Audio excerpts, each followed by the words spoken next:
വടുതലയിലെ കർഷക റോഡിലുള്ള green garden അപ്പാർട്ട്മെന്റിനുള്ളിൽ നിന്ന് ഉയർന്നത് കേരളത്തെ ആകെ നടുക്കുന്ന കൂട്ടമരണത്തിന്റെ വാർത്തയായിരുന്നു. ചികിത്സയ്ക്കായി നാടുവിട്ടെത്തിയ വിളപ്പിൻശാല സ്വദേശികളായ ഒരു കുടുംബത്തിലെ 5 പേർ ജീവിതത്തിന്റെ കയ്പുനീർ കുടിച്ച് മരണത്തിന് കീഴടങ്ങുമ്പോൾ മറ്റു വിവരങ്ങളും ഇനി പുറത്തു വരേണ്ടതുണ്ട്. അശ്വതി എസ് നായർ, അമ്മ ശ്രീകുമാരി, ആൺമക്കളായ കീർത്തിവൻ, കാർണിവൻ, പിന്നെ 2 വയസ്സ് മാത്രം പ്രായമുള്ള പെൺകുഞ്ഞ് എന്നിവരെയാണ് വാടക വീട്ടിൽ മരിച്ച നിലയിൽ കണ്ടെത്തിയത്.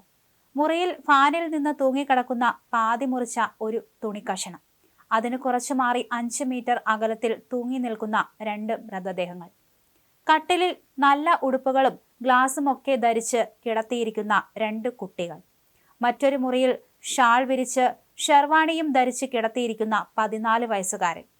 ഇന്ന് വടുതലയിൽ നിന്ന് ഇങ്ങനെ ഒരു വാർത്തയാണ് പുറത്തു വന്നത്.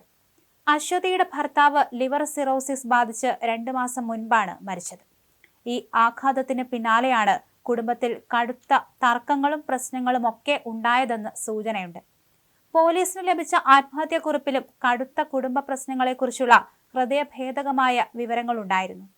കുഞ്ഞിന്റെ ചികിത്സയ്ക്കായി വീട് പോലും വാടകയ്ക്ക് നൽകി കൊച്ചിയിലെത്തിയവർക്ക് ഒടുവിൽ താങ്ങാനാവാത്ത മാനസിക വിഷമങ്ങൾ മരണം തെരഞ്ഞെടുക്കാൻ കാരണമായോ എന്ന് പോലീസ് അന്വേഷിക്കുന്നുണ്ട്. 2 ദിവസമായി വീട്ടിനുള്ളിൽ നിന്ന് അനക്കമൊന്നുമില്ലാതായതോടെയാണ് വിദേശത്തുള്ള വീട്ടുടമയുടെ ബന്ധുക്കൾ സ്ഥലത്തെത്തിയത്. വീട് തുറന്ന് അകത്തു കയറിയവർ കണ്ടത് ചലനമറ്റ മൃതദേഹങ്ങൾ ഫാനിൽ തൂങ്ങിയാടുന്നതാണ്. തൊട്ടടുത്ത മുറിയിലെ കട്ടിലിൽ ഒന്നും അറിയാതെ ഉറങ്ങുന്നത് പോലെ 3 കുഞ്ഞുങ്ങളും. കുട്ടികൾക്ക് വിഷം നൽകിയ ശേഷം അമ്മയും മകളും ജീവനൊടുക്കിയതാകാമെന്നാണ് പോലീസിന്റെ നിഗമനം. മൃതദേഹങ്ങൾക്ക് 2 ദിവസത്തെ പഴക്കമുണ്ടെന്ന് സംശയിക്കുന്നു. തിരുവനന്തപുരം വിളപ്പിൻശാലയിൽ നിന്ന് പ്രതീക്ഷകളോടെ ആസ്റ്റർ മെഡിസിറ്റിയിൽ ചികിത്സയ്ക്കായി എത്തിയതായിരുന്നു ഈ കുടുംബം. ഭർത്താവിന്റെ മരണം സൃഷ്ടിച്ച ശൂന്യതയും പിന്നാലെയുണ്ടായ കുടുംബ കലഹങ്ങളും ഇവരെ വല്ലാതെ തളർത്തിയിരുന്നു. നോർത്ത് പോലീസ് സ്ഥലത്തെത്തി ഇൻക്വസ്റ്റ് നടപടികൾ പൂർത്തിയാക്കി. പോസ്റ്റ്മോർട്ടത്തിന് ശേഷം മൃതദേഹങ്ങൾ ബന്ധുക്കൾക്ക് വിട്ടു നൽകും. അശ്വതിയുടെ ബന്ധുക്കളും കൊച്ചിയിലുണ്ട്. ഇവരുടെയും മൊഴി പോലീസ് എടുക്കും. ചികിത്സയ്ക്കായി കൊച്ചിയിലെത്തിയ ഇവരെ വാടകയ്ക്ക് താമസിച്ചിരുന്ന വീട്ടിലാണ് മരിച്ച നിലയിൽ കണ്ടെത്തിയത്. വീട്ടുടമ വിദേശത്താണ്. 2 ദിവസമായി ആരെയും പുറത്ത് കാണാതായതോടെ വീട്ടുടമയുടെ ബന്ധു എത്തി വീട് തുറന്ന് പരിശോധിച്ചപ്പോഴാണ് സംഭവം പുറത്തറിയുന്നത്. തുടർന്ന് പോലീസിനെ വിവരം അറിയിക്കുകയായിരുന്നു.